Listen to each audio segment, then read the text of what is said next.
Shumway at 299 Cameron Hill Drive in Rochester, New York. We are going to attempt to repair the shingle. This is the damaged shingle right here. As you can see, there is crease and granular loss on here from wind blow up. What we're going to do is let this shingle, replace this shingle with a new shingle, and do this without causing further damage to the roof. And here we go.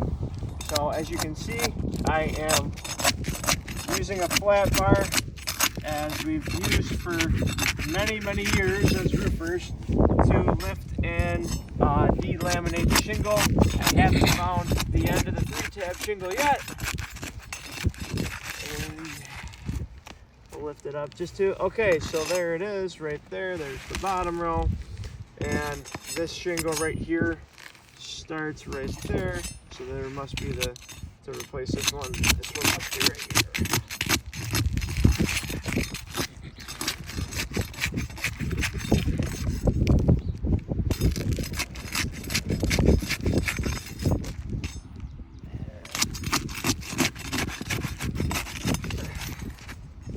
There it is. Okay.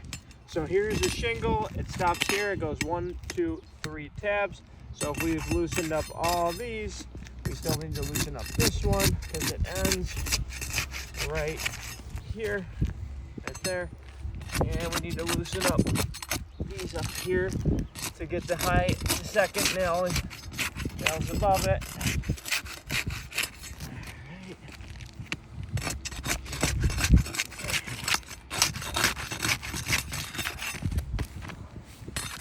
And one more.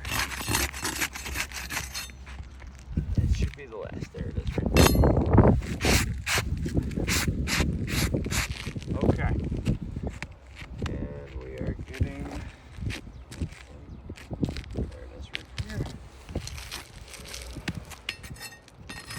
Okay, we're going to take the first nail out. Okay.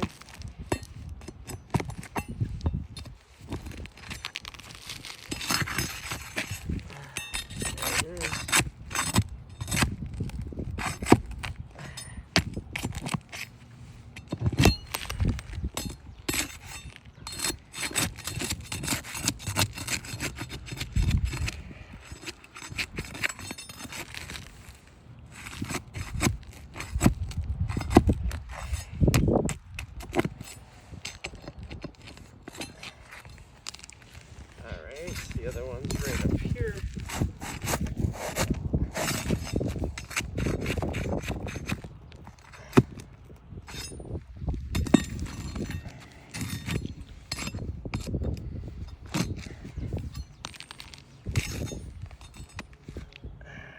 Where's the other one?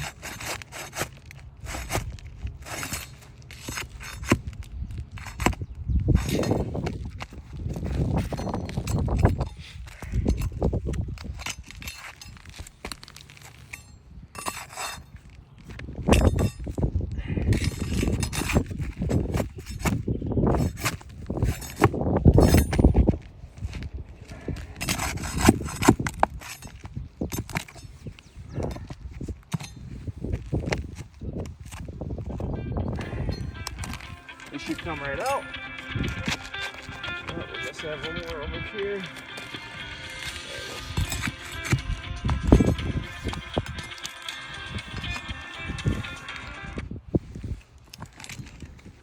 Alright, that should come right out. Okay. Alright, so there's the damaged tab right there. Here is our new shingle up here we're going to install. Take that out. Now, a lot of times, the sizes of shingles nowadays do not line up or match with the new sizes of shingles. Let's see if that might be a problem that we have here today. And of course it is. Whether you're using 3-tab or architecturals, many times they don't line up and you do have to cut them, which does lead to improper installation. But I'm just going to cut it anyhow and fit the shingle in correctly. Okay, so here is first cut right there. There it is. And I'm going to use this as a hard edge for the cut on the new shingle. There we go. Looks pretty darn good.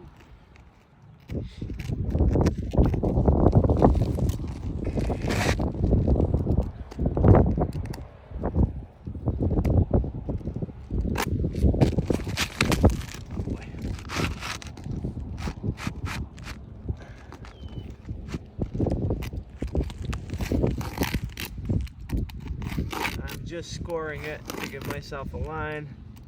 I am not penetrating the shingle because then that would ruin it. And I'm going to bend it over like so and then cut it down like this. And now we're hitting the common bond and nailing flange. The shingle is a little bit more difficult to cut through usually.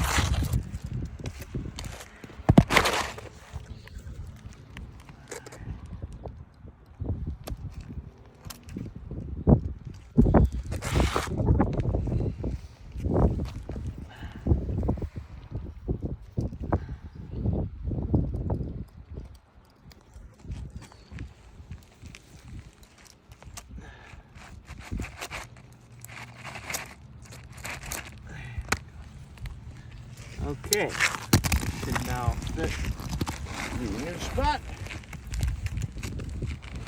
and it fits perfectly. Okay, now what I'm going to do is I'm going to lift this shingle up to fit into the next shingle.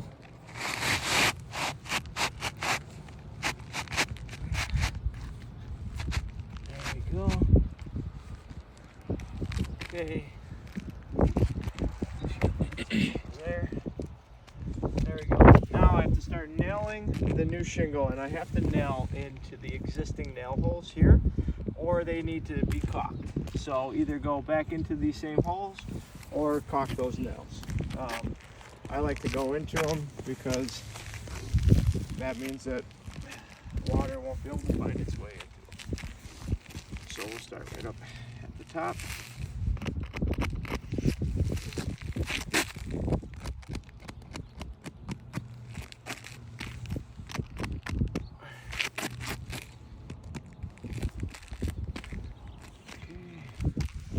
Now, I do have to lift this up at this point. We do have granular loss right here. We have some granular loss there. Some creasing starting on this shingle. Let's see. Granular loss on this shingle. A lot of granular loss on this shingle right here. And I've not, at this point, I have tons of granular loss here and creasing on this shingle. At this point, I haven't even lifted the shingle up enough to put a nail and actually nail it.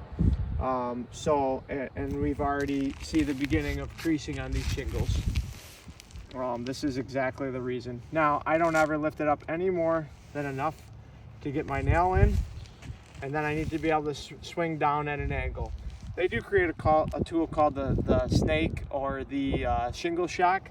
We have attempted to use that shingle. What that actually does is it causes a impact mark rather than a crease shingle. So you either get a crease shingle or you get a impacted shingle, and the impact almost directly reflects hail damage. It's almost the same exact damage as hail damage.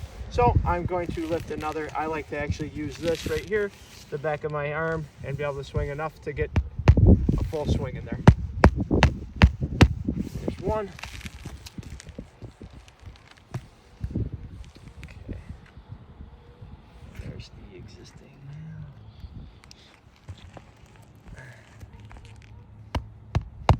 And it is very important to swing the hammer directly above. You can't. I had someone recommend that I cross nail it or toe nail it, if you will. The nail needs to be seated exactly flush and level. That's according to every shingle manufacturer here in America and anywhere else around the world. Here's the last one.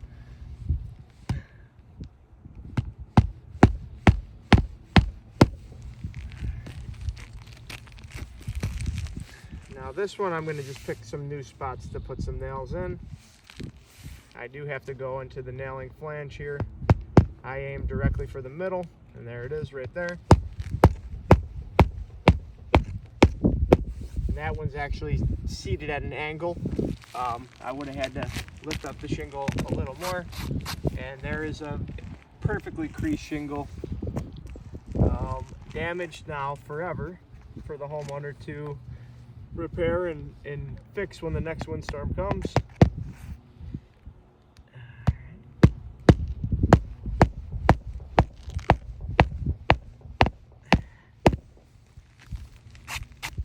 And another damaged shingle, and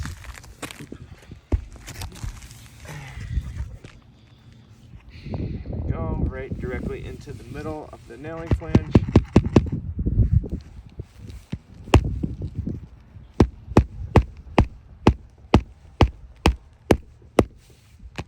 There we go. And there is another one. And where's that last?